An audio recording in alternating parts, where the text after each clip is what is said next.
Il existe une route cachée vers la richesse et l'indépendance financière. Un raccourci qui permet de devenir riche quand on a encore l'énergie débordante de notre jeunesse pour en profiter, plutôt que d'attendre la retraite pour récolter les fruits de notre travail. Malheureusement, ce raccourci nous est dissimulé.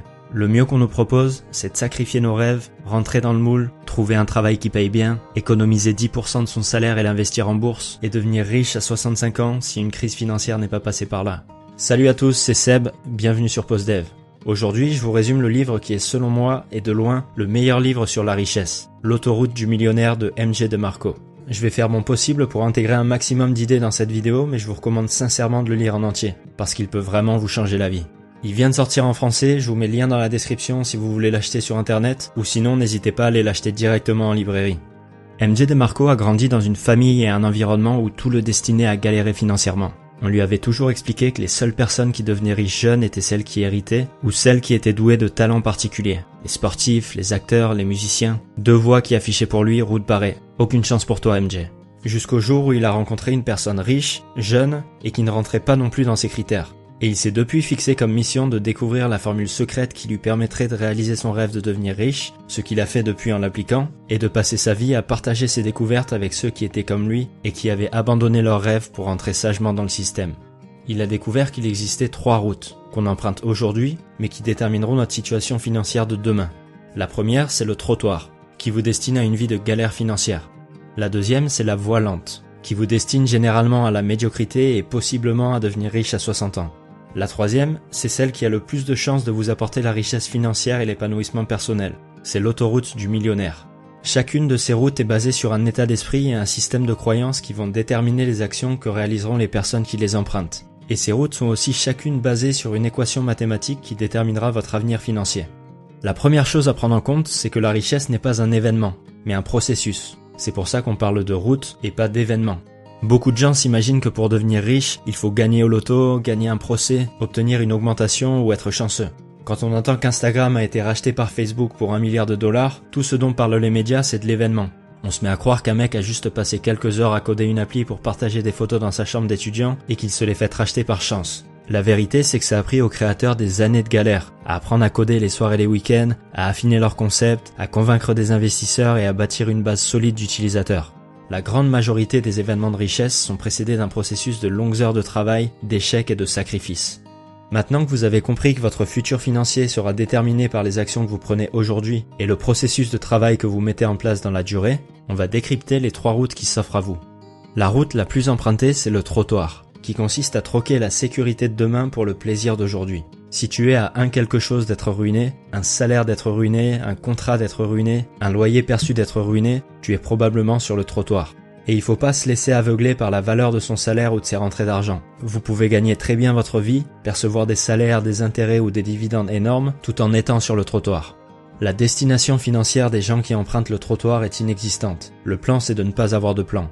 Leur surplus d'argent est immédiatement dépensé dans le nouveau gadget à la mode, un loyer exorbitant ou d'autres signes extérieurs de richesse. De manière générale, ils sont prisonniers de leur style de vie et sont motivés par un besoin insatiable de plaisir, de reconnaissance et de satisfaction immédiate qui les maintient toujours plus esclaves de leur job, de leur business ou de la société. L'équation de richesse du trottoir, c'est la suivante. Richesse égale revenu plus dette. Ceux qui empruntent le trottoir utilisent tout leur revenu et le complètent avec de la dette pour financer leur train de vie. Tout l'argent qui n'est pas dépensé est considéré comme de l'argent gâché. C'est comme ça que des gens comme Nicolas Cage ou 50 Cent arrivent à tomber en faillite personnelle alors qu'ils gagnent des millions. Les gens qui empruntent cette route ont la plupart du temps été victimes de la perversion de la définition de la richesse. C'est la société qui a redéfini pour eux ce que signifie être riche. Une voiture qui coûte cher et qui roule vite, un corps bien sculpté, des vêtements de designer, une villa avec piscine et la dernière technologie à la mode. La richesse, ça serait un cumul de choses qui s'achètent au supermarché, chez le concessionnaire ou dans une boutique sur les Champs-Élysées et qui s'exhibent ostensiblement. L'important serait de paraître riche, pas nécessairement de l'être vraiment. Alors que ceux qui empruntent le trottoir n'ont pas de plan financier et se préoccupent seulement de leur plaisir immédiat au détriment de leur futur, ceux qui empruntent la voie lente font l'inverse. Ils sacrifient aujourd'hui dans l'espoir de pouvoir jouir d'une vie meilleure demain. C'est souvent des personnes qui utilisaient le trottoir à la base, mais qui ont dû faire face à leurs responsabilités avec l'arrivée d'un enfant ou des dettes qui s'accumulent. Mais c'est aussi souvent des gens très sérieux quant à leur futur, qui ont écouté des personnes de confiance, les profs, les amis, les parents, répéter les mensonges qu'ils avaient eux-mêmes entendus toute leur vie.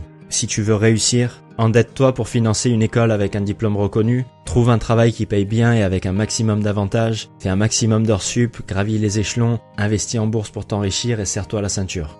Le problème, c'est que quand on utilise cette voie et que le monde connaît une crise financière, le plan ne tient plus debout.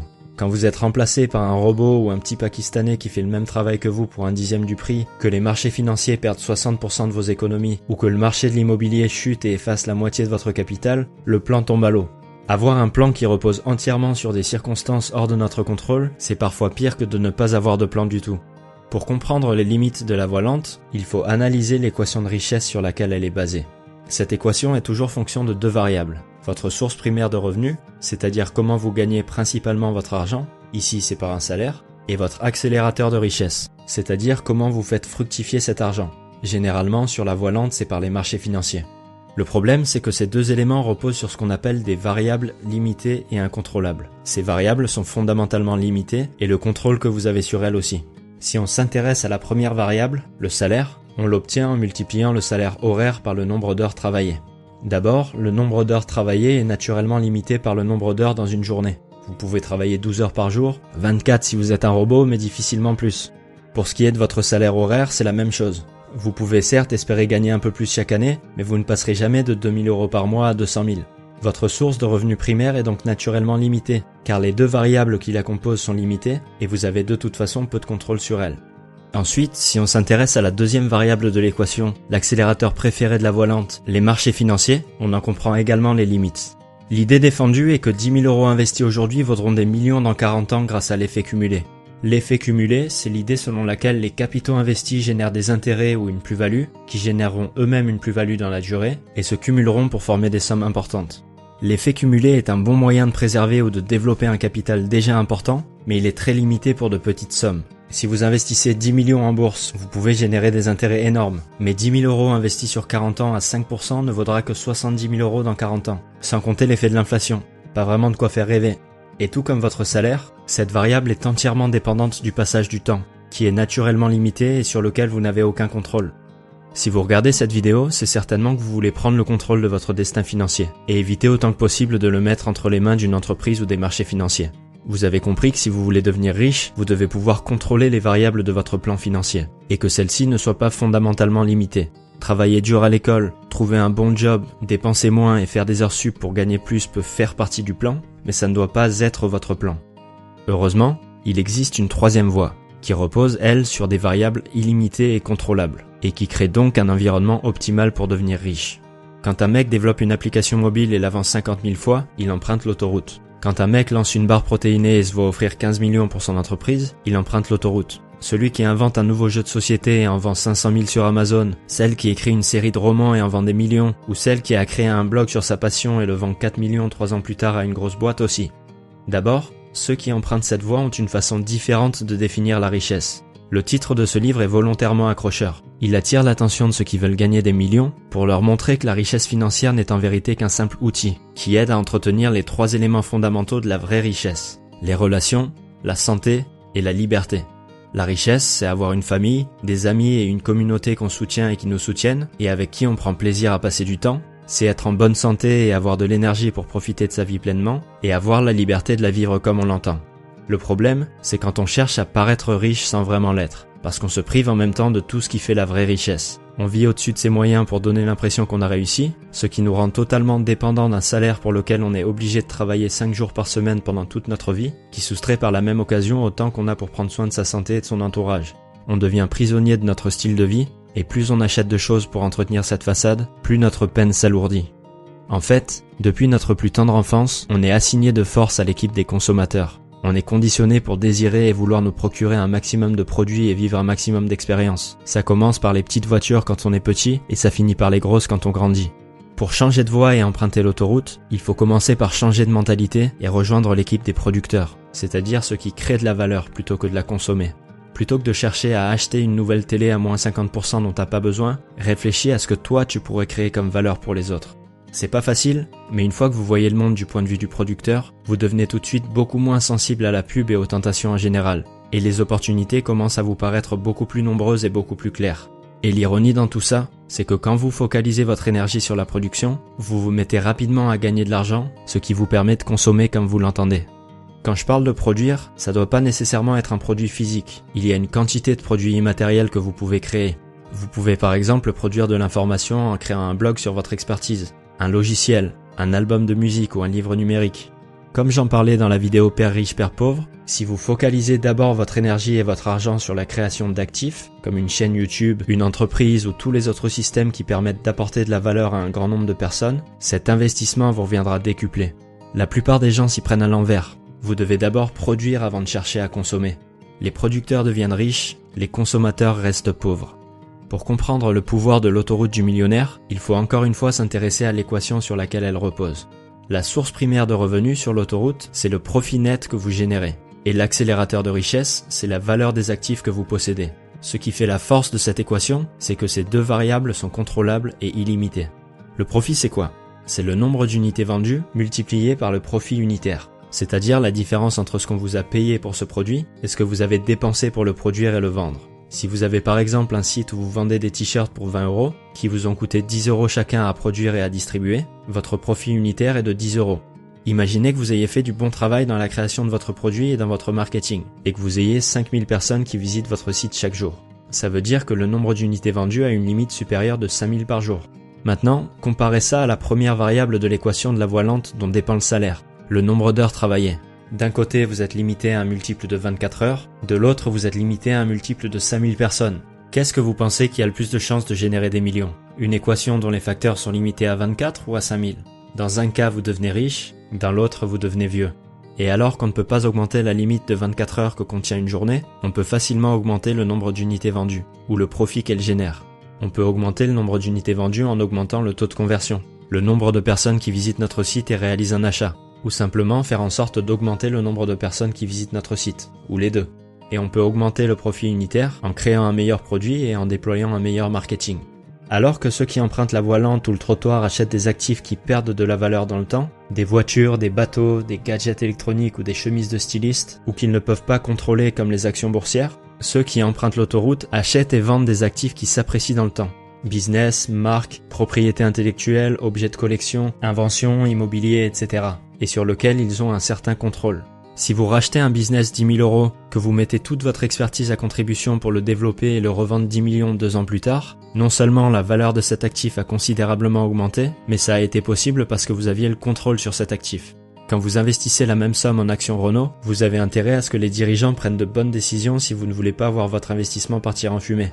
Warren Buffett est un très grand investisseur et a fait fortune grâce à ses investissements financiers. Mais il est réputé pour investir seulement dans les entreprises où son très large investissement lui permet d'avoir son mot à dire dans les décisions stratégiques. On a donc comme équation de richesse, richesse égale profit net plus valeur des actifs, dont les deux variables sont illimitées, qu'on peut contrôler par notre action et qui en plus sont souvent interdépendantes. Une augmentation du profit net d'un de vos actifs résulte automatiquement en une appréciation de la valeur de cet actif.